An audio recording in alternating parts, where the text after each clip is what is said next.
precisamos falar sobre a seleção brasileira de futebol, de a mais temida à chacota mundial. E sim, a seleção brasileira que colocava medo nos adversários a entrar em campo, vestida com seu tradicional uniforme amarelo, calção azul e meião branco, hoje em dia não tem mais o respeito que tinha de seus adversários há alguns anos atrás. A única seleção do mundo a ostentar 5 estrelas no peito, a única pentacampeã mundial, vive dias tenebrosos e preocupantes. Quem diria que o Brasil, depois de ganhar 5 Copas, passaria pelo maior vexame de sua história, e justamente dentro de uma Copa do Mundo, tomando uma goleada histórica para a seleção da Alemanha em 2014, perdendo o jogo por nada mais nada menos que 7-1 em uma semifinal, e acima de tudo, naquele torneio disputado dentro do seu território, na frente de todos os seus torcedores.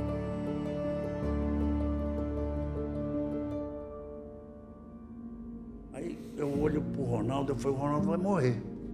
Tava passando mal. O Casão tava com a mão na cabeça, assim, com a cabeça na mesa. Porque era um negócio, ele tomou um gol atrás do outro. Lá vem ele de novo. Lá vem ele. Mas a gente é brasileiro. 3! Acabou de fazer o terceiro. 4-0, nossa, já é sem condição. Foi horrível aquele dia ali. Foi inesperado também. Foi uma surra.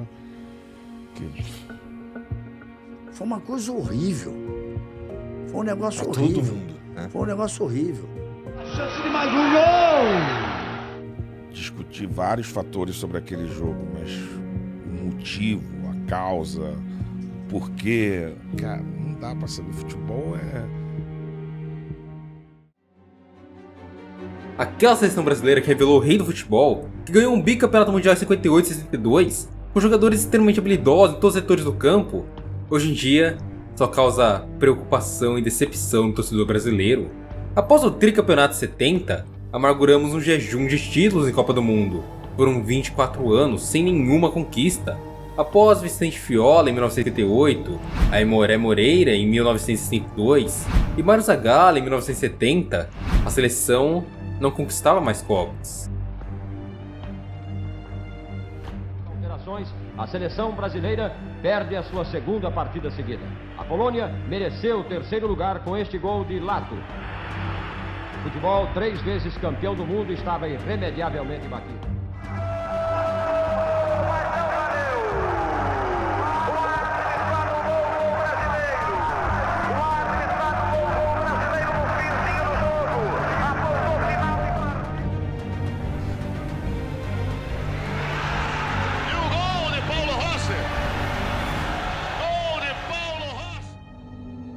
Bicampeão mundial com a seleção brasileira, integrante do grande time do Botafogo da década de 60, Zagallo dirigiu a imponente seleção de 1970 e seguiu no comando dela até o final do Mundial de 74.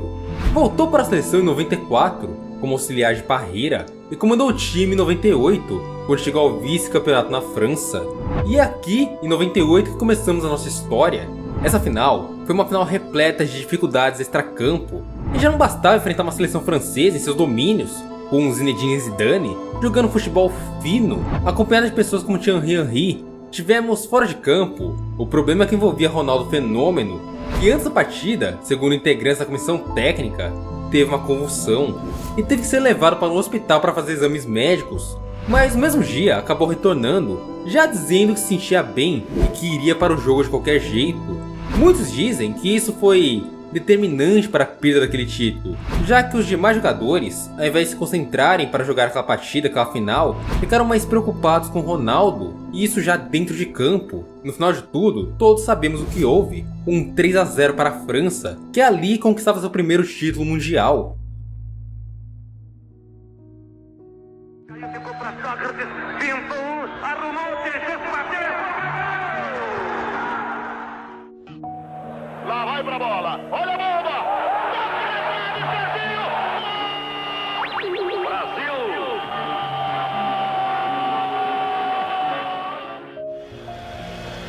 Do lado esquerdo, o Cabrini se aproximou, cruzamento é perigoso.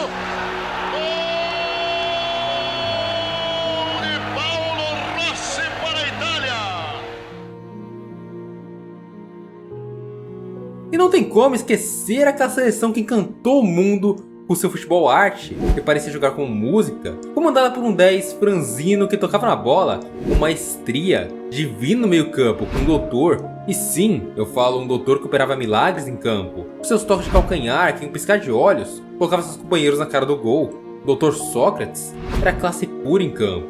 Para falar a verdade, eram 11 músicos em campo, comandados por um maestro chamado Tele Santana, que com suas convicções do futebol, mostrou ao mundo uma seleção brasileira que todos os torcedores gostavam de assistir jogar. Aquela seleção que acabou não ganhando o título, mas conquistou o coração dos fãs, que até hoje é uma das mais comentadas da história, com toques precisos, com muita posse de bola e com jogadas que geralmente acabavam em gols. E apesar de eliminada para a Itália de Paulo Rossi na segunda fase da Copa do Mundo de 1982, aquela seleção é lembrada até hoje com carinho, sendo comparados a times que tocam muita bola, que dominam o meio, comparados com, por exemplo, o Barcelona de Guardiola, como se a seleção fosse inovadora em 82. E lembrando também que aquele Mundial foi o primeiro a contar com 24 seleções, então foi mais difícil que os anteriores.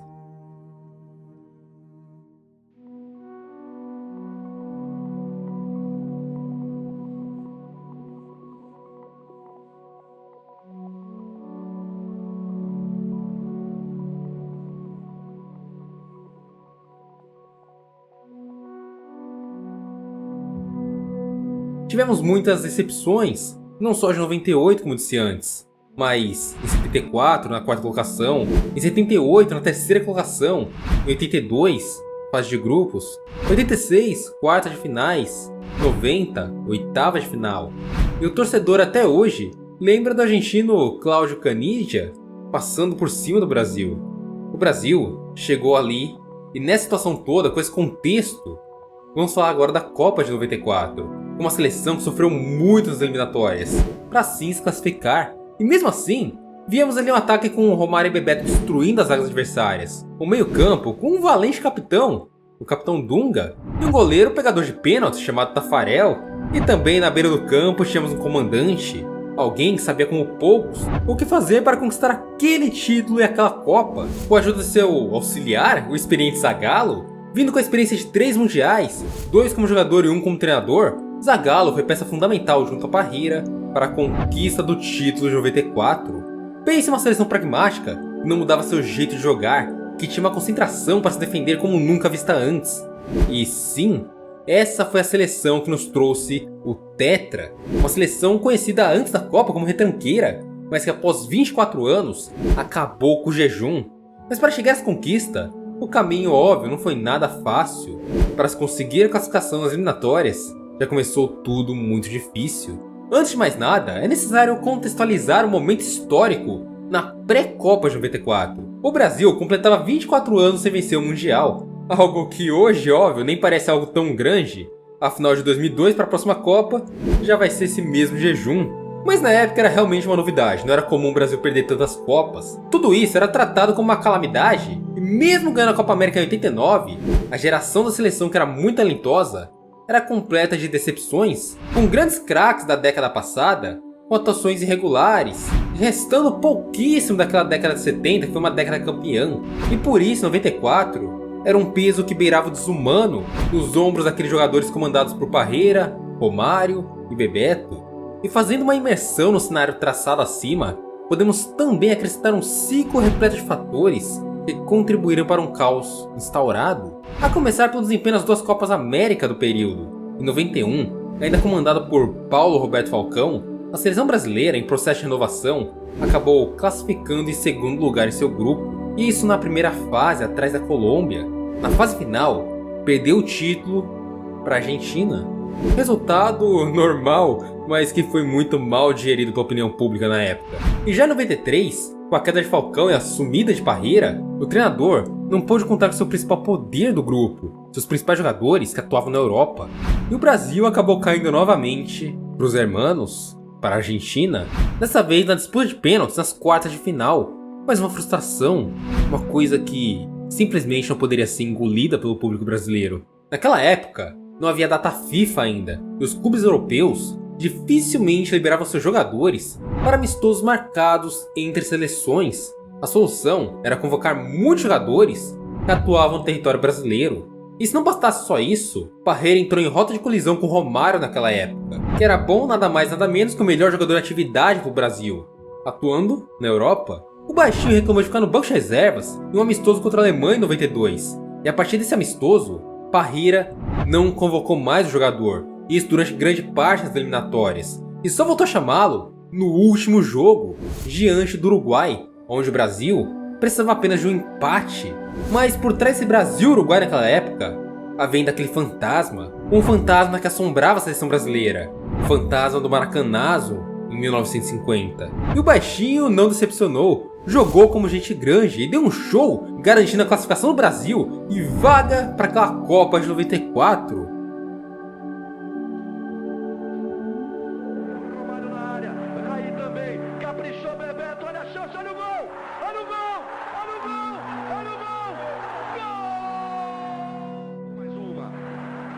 Enfiou para Romário, posição legal, saiu o goleiro, fez a finta, lá vai Romário, lá vai Romário, é gol! Brasil!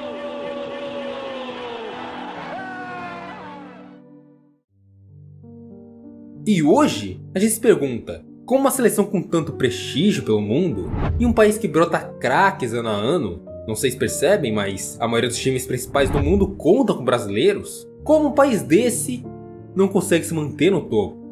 A resposta é simples. A má administração da entidade que comanda o futebol brasileiro, a CBF. Em 2012, o então presidente Ricardo Teixeira se afastou por suspeitas de corrupção.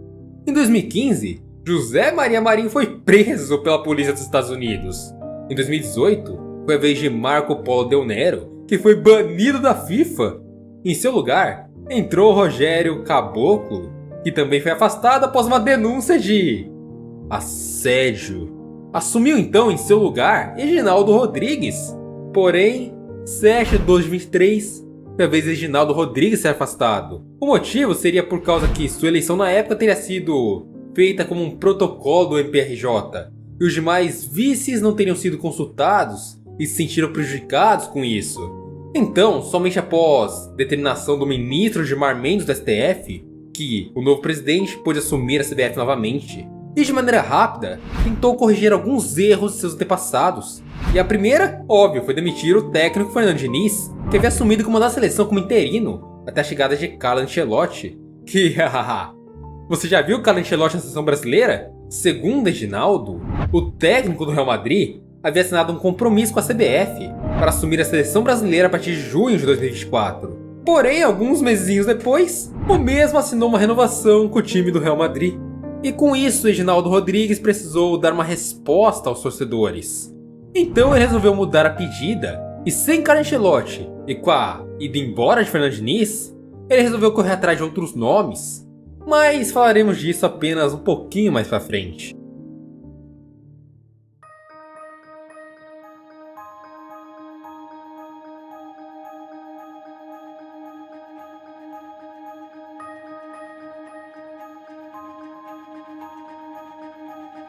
E voltamos então para o Tetra. Após a conquista, o título novamente foi conquistado em 2002, dessa vez sob o comando daquele que na época era uma unanimidade entre os torcedores e a mídia brasileira esportiva, Luiz Felipe Scolari, ou para os mais íntimos, o Felipão, que assumiu a seleção brasileira em 2001, um ano antes da Copa, com a equipe ali abalada por maus resultados. O começo foi extremamente complicado, foi a eliminação considerada vergonhosa na Copa América para a seleção da Honduras e diversas dificuldades eliminatórias para o Brasil. O Brasil conquistou a vaga para a Copa apenas na última rodada das eliminatórias, uma vitória sobre a Venezuela. O grupo foi sendo reconstruído aos poucos por Felipão, e mesmo com os tropeços, o técnico bancou os jogadores, sofrendo muitas críticas, e até a convocação final resolveu levá-los. Mas a principal preocupação de Felipão era nada mais e nada menos que Ronaldo Fenômeno, que vinha se recuperando de lesão, e lutava também para recuperar a forma física, que estava em sobrepeso. Felipão, como um bom gestor de grupo, conquistou os jogadores e formou no meio de todo esse percurso a tão famosa e vencedora família Scolari, conquistando junto a isso o pentacampeonato mundial, em cima de uma Alemanha tão badalada pela mídia, muitos torcedores e a maioria da mídia esportiva queriam a permanência de Felipão, porém o técnico deixou o cargo após a conquista, dando lugar a Carlos Alberto Parreira, que iniciou os preparativos para a Copa de 2006. O Brasil, com Parreira, também manteve a situação de um único país a participar de todas as edições da Copa do Mundo. A edição de 2006 marcou a 18ª vez que a seleção brasileira participava do torneio e a 5ª vez em que defendia o seu título. Foi também a primeira vez que o país campeão disputou as eliminatórias do Mundial, e a participação do Brasil na Copa de 2006 foi encarada com muito otimismo, pois o país era o atual campeão, conquistou a Copa América em 2004, a Copa das Confederações da FIFA em 2005 e também liderou as eliminatórias. O Brasil vinha com tudo, era a equipe favorita, tanto nas casas de apostas como em pesquisas, onde 79,8% dos brasileiros confiavam ali no hexacampeonato. De lá pra cá nunca mais uma seleção tão confiante surgiu. No entanto, a seleção foi eliminada nas quartas de finais e terminou na 5ª colocação. A campanha foi marcada por um criticado período de preparação e jogadores fora de forma física. Destaque para Ronaldo, Adriano e outros que nem pareciam ter tanta sincronia assim. E o mesmo que havia acontecido com o Felipão, aconteceu agora com Parreira, que acabou saindo e dando lugar a Dunga, o capitão do Tetra. Dunga assumiu a seleção com a responsabilidade de conquistar o hexacampeonato. Ele começou bem seu trabalho. A equipe se sagrou campeã da Copa América de 2007, Copa das Confederações de 2009 e liderou as eliminatórias da Copa do Mundo em 2010. A seleção novamente estava ali como favorita para aquele título.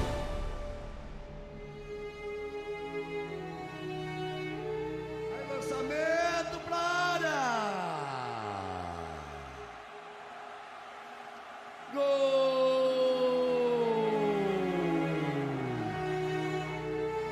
Aí vem o cruzamento por baixo! Gol!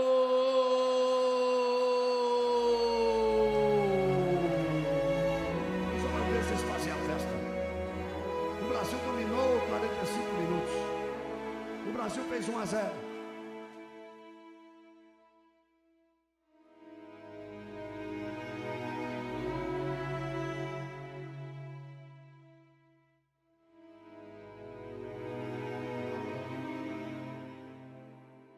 O Brasil foi eliminado de novo, mais uma vez nas quartas de finais, e terminou dessa vez na 6ª colocação, uma campanha ainda pior.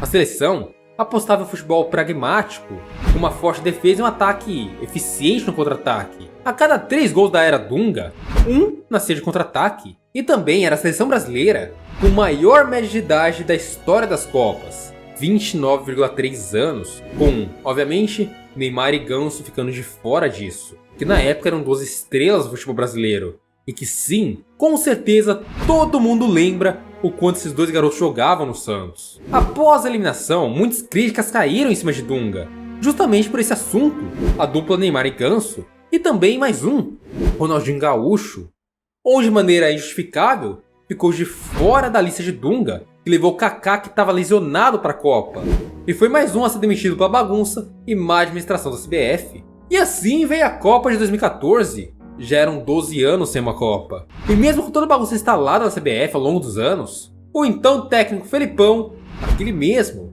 o pentacampeão, foi escolhido para lutar pelo Hexa. E ali ele parecia ter encontrado a fórmula correta para o seu sonho. Seria concretizado, convocou jogadores experientes e que estavam em evidência nos principais times da Europa. E ainda convocou alguns jogadores que, além de estarem em ascensão no futebol brasileiro, eram pedidos tanto pela imprensa quanto pelos torcedores. Fora que contava também com a estrela daquele time, o craque Neymar, que estava em ótima fase naquele momento. Era a estrela. A torcida estava eufórica, querendo soltar o grito de hexacampeão. Era encantador. A gente sabia que talvez era o momento. Todos sorriam, todos eram confiantes. Acho que essa foi a última Copa, sim. Eu lembro de eu novo, com as pessoas em volta, e vendo que ali era um momento muito especial. Aquela Copa, sim, estava sendo especial. A confiança de todos era impossível perder. Muitas vezes eu vi isso. Porém, chegamos às quartas de final. O Brasil enfrentou um rival sul-americano naquela Copa. A Colômbia, comandada por James Rodrigues, E foi nesse jogo, em uma disputa de bola com o Zuniga, que o lateral acertou a coluna de Neymar, uma joelhada em suas costas, e acabou lesionando gravemente o melhor jogador daquela seleção, que acabou sendo excluído daquela Copa. Mas o pior ainda estava por vir. Não era só Neymar estar fora. Na semi, o Brasil enfrentaria a tão poderosa Alemanha. E o resultado, como eu sempre digo, todos nós sabemos, foi o maior vexame da história da seleção brasileira. E assim, o sonho do hexacampeonato foi novamente adiado. Adiado dessa vez para não sei onde. Eu diria que foi enterrado. Ninguém mais confiava que uma seleção brasileira ganharia uma Copa do Mundo.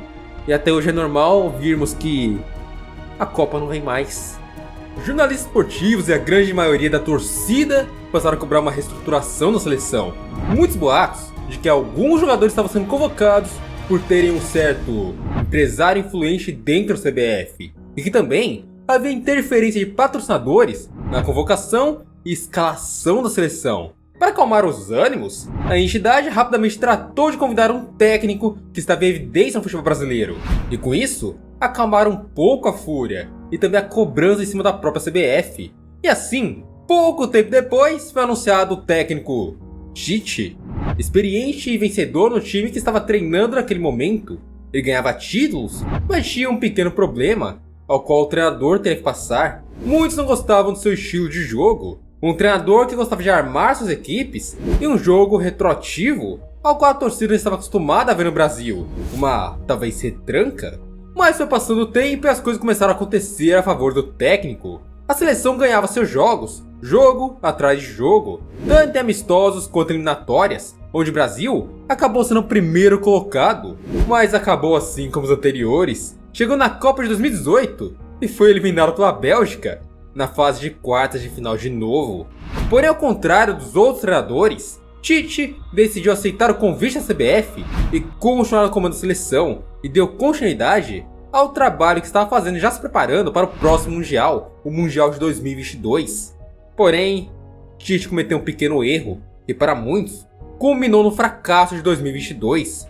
Continuou a convocar 90% dos jogadores que perderam a Copa anterior, atletas que já haviam demonstrado não ter bom rendimento na seleção. E contudo, novamente os resultados continuaram a ajudar o treinador. E passou o tempo, passou os anos, ele continuou ganhando jogos, jogo atrás de jogo, mesmo com seleções muito inferiores ao Brasil.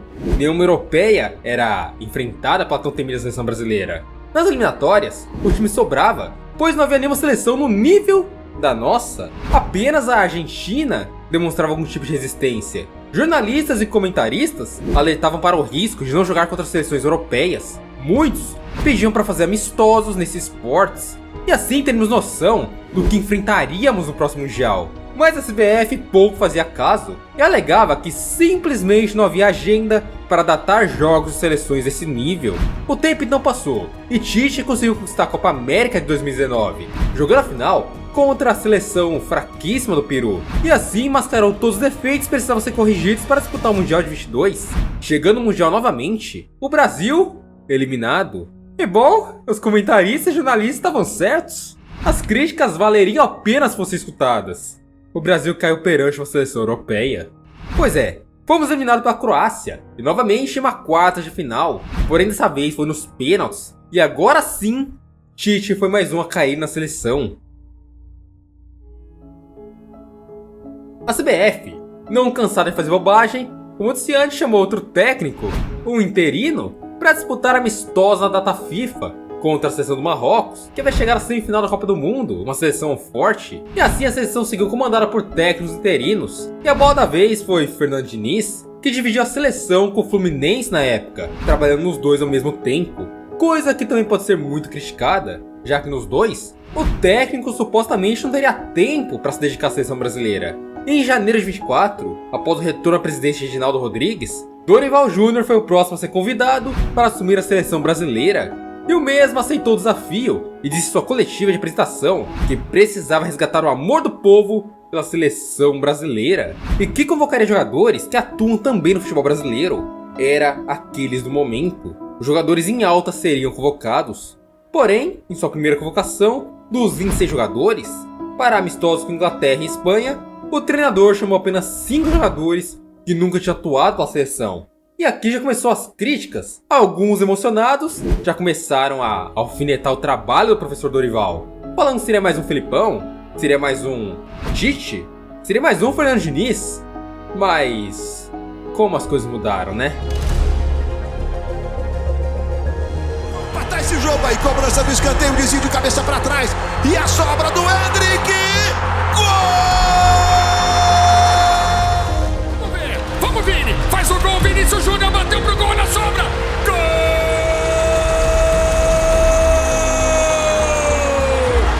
É do Brasil!